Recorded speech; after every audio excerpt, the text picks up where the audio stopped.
Thomas Tennis here again, and in this video I want to analyze one of the really, I think, an excellent online instructor, a guy named Jeff Salzenstein, and I know that he sincerely thinks that he teaches what are really going to help his students.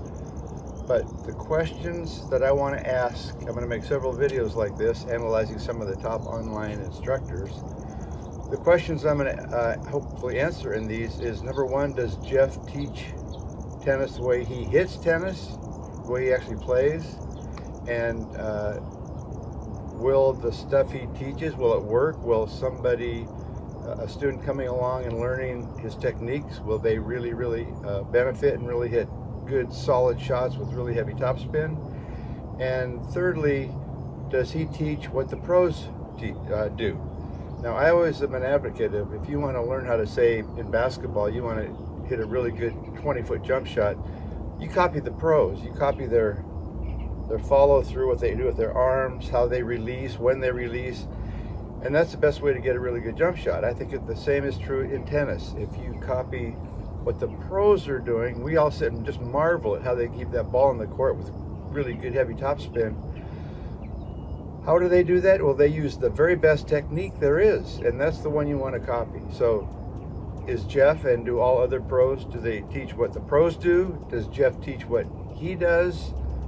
Or does he teach what he was taught? And I think that's one of the big problems of tennis, is most pros teach what they were taught 30 or 40 years ago, and that is usually to hit low to high. And so in this video, let's analyze it and see what Jeff has to teach, what he has to say, and let's test and see if this is actually what's taking place. So take it away, Jeff. So if you want to get more topspin on your forehand, I really want you to focus on a low to high swing where you finish in this position. You'll notice how at the very end, the butt cap is facing towards the net, the tip of the racket is back towards the fence, and I'm swinging low to high in an exaggerated fashion. I'm keeping... Now, the problem with hitting low to high, obviously, if a baseball player hit like this, he would never get a ball past the infield. Why?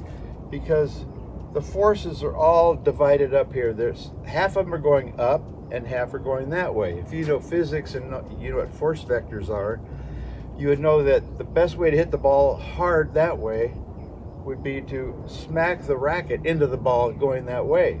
And the more you go off the path of the ball that you're hitting, in other words, if the ball is going out this direction and I'm hitting this direction, the force vectors are divided into two. One is to go up and one is to go that way. The force vectors going that way, the more you go off the path that you're going to be hitting the ball, the more you leave that path, the weaker the shot's going to be. So if you're hitting a ball, imagine if you're going straight up at the ball, it's going to have absolutely no force going that way, and you're going to hit a weak shot. The strongest shot you can hit, the strongest shot you can possibly hit, involves going directly into the ball. So the trick is, can you go directly into the ball and still get good topspin? Well, a lot of the pros say no, because then you're not hitting the low to high shot. But the low to high shot weakens your shot. So if you're trying to hit like this, you're gonna hit a weak shot, but you maybe get some spin on it.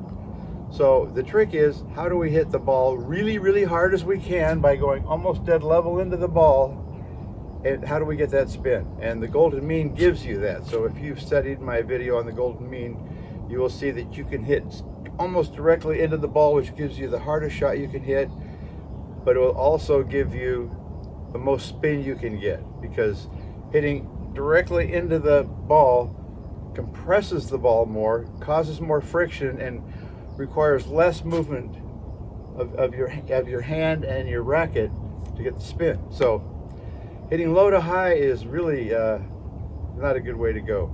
Low to high stinks, and everybody teaches it. I'm keeping the racket on the plane. I'm keeping the strings on the plane longer, and I'm extending out towards the target, and I'm creating rotation that way. This is not a good thing to do, because what it does is, as your racket's coming around in a circle like this, when you get out here, if you stop the circle and you go in a straight line and try to follow it out like that, look what happens to my racket. It slows down. You slow down the acceleration, you're going to hit weak shots. If a baseball player tried to do that with his baseball bat, he would never get a ball over the infield. So that's another fallacy, is a tennis stroke is an arc. And if you make your arc long by having your arm out here momentarily like this, then you're still hitting on an arc. And a lot of people take pictures of pros and they're in this position, so they think the pros are going like this and then doing some other thing to follow through. But the thing is, you want your racket to continue accelerating on this arc, which means you've got to have timing right in here. Boom, you got to hit it right there, but your racket has to keep coming around like this or you're going to have a weak shot, and this will produce weak shots. So anyway, that's my analysis, and on we go. Okay, so this is a great way, by finishing in this fashion, having the correct grip, making sure you drop underneath the ball and swinging low to high, you can really create that rotation. So today, I actually want to show you what I call the hand turn finish. It's a different swing path, and it looks something like this. Okay, so you'll notice where I finish at the end, I finish a little bit lower. You'll see a lot of the pros swing across and finish in this position. You'll actually see Rafa Nadal, when he swings, a lot of times he'll hold his racket here when he's warming up. I like to teach this a specific way that creates consistent results. So let's break it down.